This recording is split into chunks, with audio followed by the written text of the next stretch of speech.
Guys, I had my first Mandela effect. Never before have I had a Mandela effect, but this is something that is truly beating me up right now. So I need you to tell me that I'm right and that this is a Mandela effect and that everything is going to be okay. This poem from Emily Dickinson is a poem that is notorious to me. Notorious because it's one of Emily Dickinson's most famous poems, but it's always difficult for me to find something interesting to talk about with this poem. So I set about what I normally set about when I have this problem. I got the poem, I got a pen, I got a pad, and I was going to transcribe it word for word, capital for capital, line break for line break, dash for dash. And I sat down to write out the poem Tell the Truth But Tell It Slant, and had never, to my best recollection, noticed that this poem says tell all the truth but tell it slant. I had no idea that word all was in this poem. Tell all the truth but tell. I have no idea when they added that word in there. It wasn't there before. Never has it been there before. Not since the 1860s when this was written. Look, this poem, in addition to having been updated recently, is a poem that is full of questions, but questions for the reader, questions as posed by statements. This poem is one that if you're willing to concede that there's something maybe a little bit different than what is outright on the page, becomes much different over time, maybe more complex and more interesting even than just an outright reading of the poem. This video is part of 3 separate playlists here on the channel. Number 1 being obviously the Echoes of Emily playlist, but number 2 being a playlist of Emily Dickinson poetry discussions, and third, the general playlist for poetry discussions. If you like or appreciate the work that I do here, hitting the like button really does help me out, as it tells YouTube to share this video with other literature lovers. And if you find yourself here by chance but not design, literature is the only thing that I talk about on this channel, dropping multiple videos every single week. So consider hitting the subscribe button to stick around for more literature in the future. Tell all the truth, but tell it slant. Success in circuit lies too bright for our infirm delight. The truth's superb surprise, as lightning to the children eased, with explanation kind. The truth must dazzle gradually, or every man be blind. So once I got over the shock and awe that someone had scrubbed the internet of an entire Emily Dickinson poem and replaced it with a facsimile that included an extra word, I decided, let's give this a much closer reading. Now, if you are to accept this red herring of a word here, if you are to accept that right there, that it is indeed part of this poem, the new fangled poem, one that has never existed before, but we will accept it now. This is a sign of the changing times, that even a stalwart like Emily Dickinson, her canon is not allowed to stand. Tell all the truth, but tell it slant, is different than tell the truth, but tell it slant. Tell all the truth, but tell it slant suggests that there might be something to be had by not telling everything which is in the truth, something that you then have to compensate for by telling that truth in a slanted fashion, telling that truth in a way that benefits you. Now, This line here, success in circuit lies, is very, very tricky. It can mean two things, at least two things. Number one, success is manifest in the way that you go about telling this truth in circuit. You make the complete loop. You have to make that thing complete. Or this line can also mean that success in lying to people, Lies, in lying to people, which is a slanted truth, success in lying to people, you have to do the full circuit. You have to complete the loop. That's at least two ways that you can read this line in itself. Then you carry on. Too bright for our infirm delight is our joy. Is that which makes us happy so fragile that it cannot withstand the truth? Because what we're saying here is that this truth would smash the individual if it were told outright. The truth's superb surprise. Why is the truth a surprise?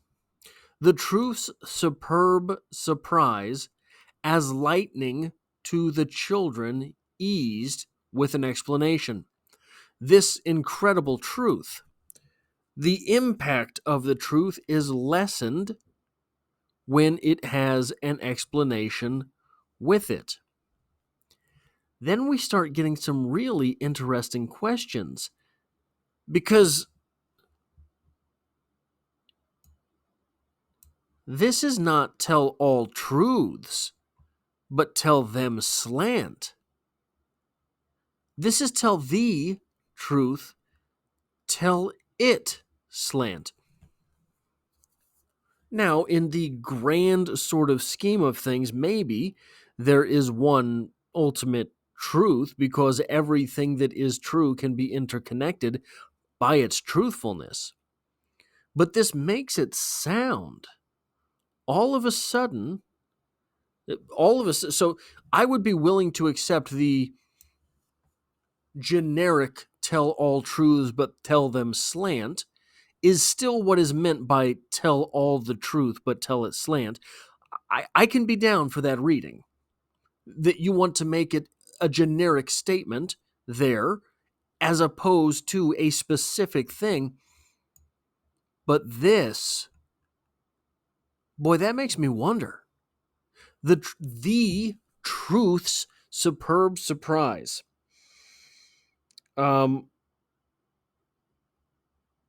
The truth's superb surprise, as lightning to the children ease. That the tornado sirens have gone off twice today, so I don't know if that's a tornado siren or not.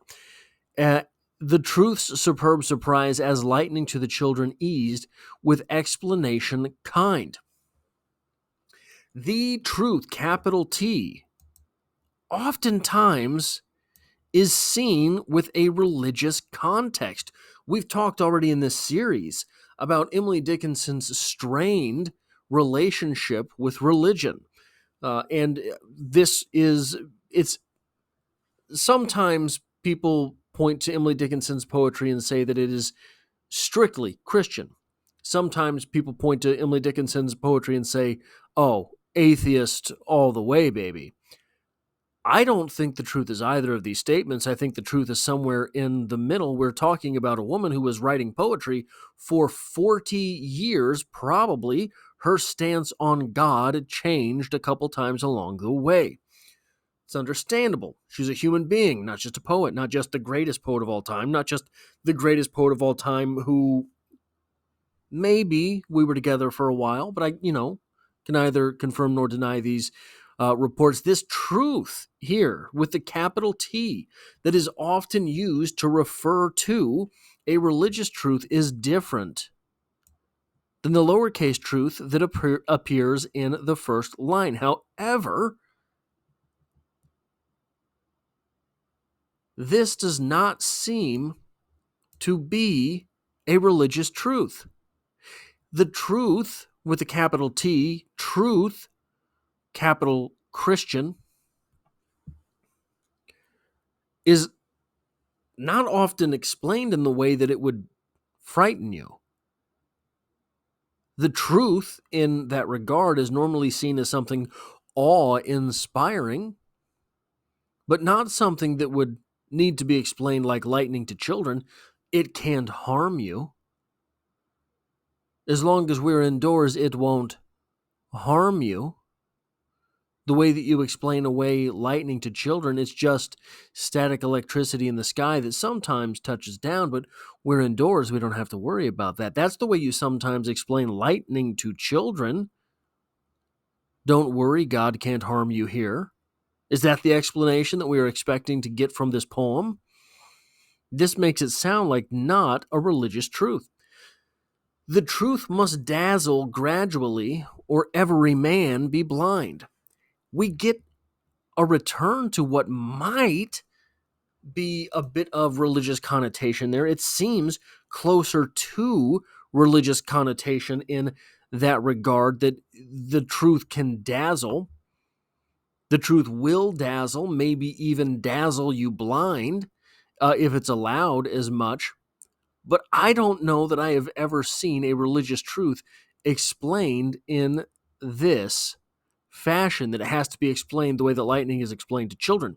Now, Ludwig, what do I want to talk about when we talk about this poem? There was a guy named Ludwig Wittgenstein, Wittgenstein.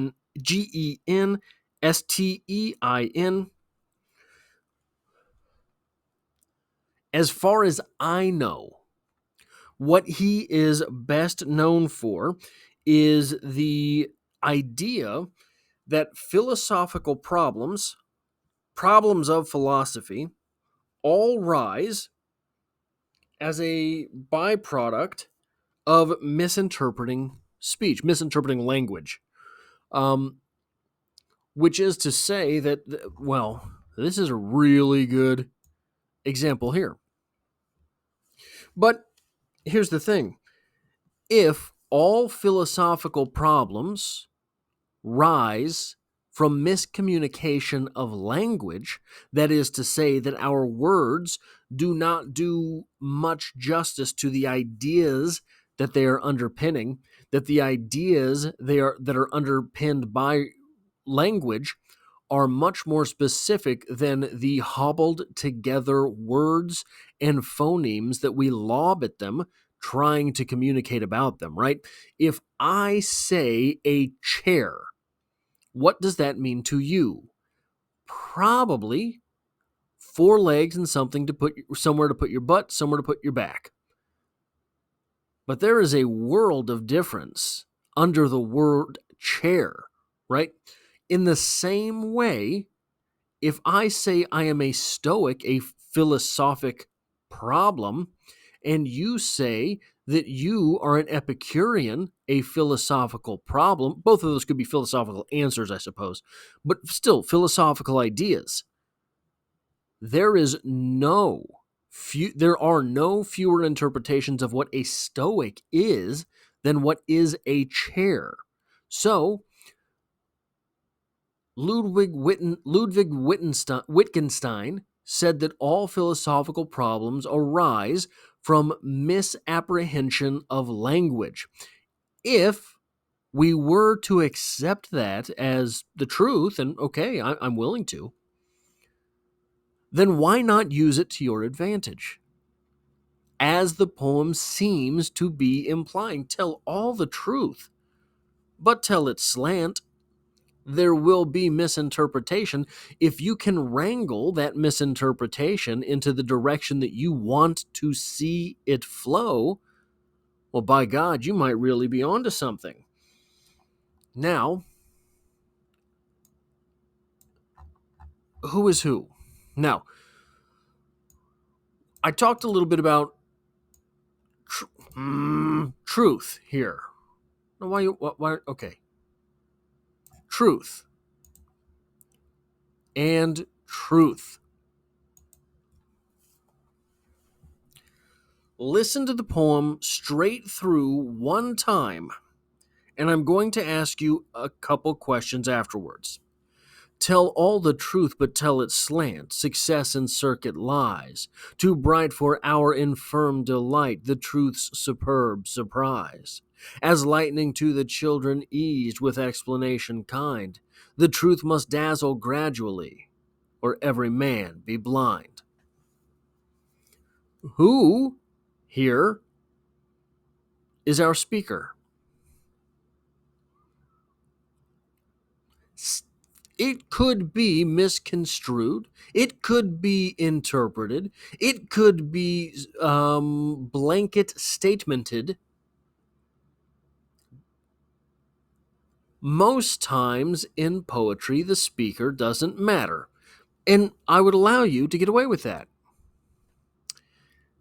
This poem is almost given to us in second person. There is no I. I tell the truth but tell it slant. There is no the, no third person. The man tells the truth but tells it slant. We're being spoken to, spoken directly to. You, there, tell all the truth but tell it slant.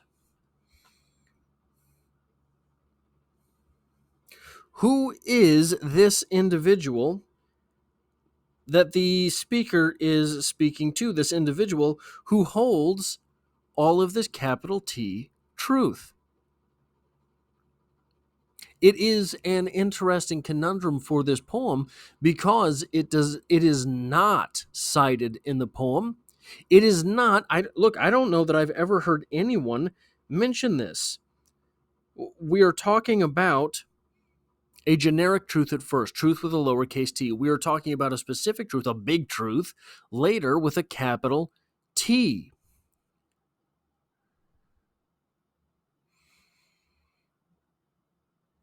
It is an interesting dichotomy to draw a line between those truths because the beginning with the lowercase suggests that the uppercase truth is only the uppercase truth insofar as all of the lowercase truth is involved.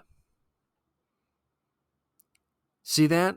Tell all the truth, but tell it slant. Then it will be the uppercase truth. This suggests that both our speaker and our audience, our listener, our recipient of the poem, is this you? Our speaker and our listener here, both the implied you in this poem, both are privy to some extreme truth, some extreme knowledge. This is something that I think makes this poem much more interesting. That there is a speaker and there is an implied listener. Now, along these same lines as what we got from Wittgenstein, there is a quote from Nietzsche. There are no facts, only interpretations. Nietzsche, nihilist supreme. I do contend that Nietzsche was, in fact, a nihilist. A lot of his work was an argument against nihilism, but it was against, I believe, weak nihilism, not what ended up being strong nihilism or Nietzschean nihilism, where you are constructing your own beliefs, your own values, I guess I should say. This idea, there are no facts, only interpretations. There is no truth, there is only power. This is sort of the idea behind the will to power, which was also a Nietzschean idea.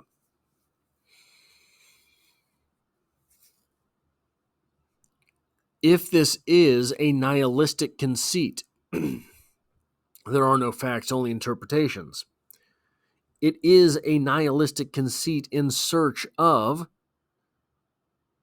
strong nihilism. It is a nihilistic poem in search of those things it might mean to control the truth. Now, controlling the truth does not have to be an evil thing, but it can be real quick. And finally, the hauntological argument that I want to come up here. This truth, this promise, this truth that must dazzle gradually, or every man be blind. Hauntology is often concerned with futures that have been canceled, futures that we were promised, utopian futures, futures with flying cars, futures where everyone has universal basic income, etc. These types of ideas, right?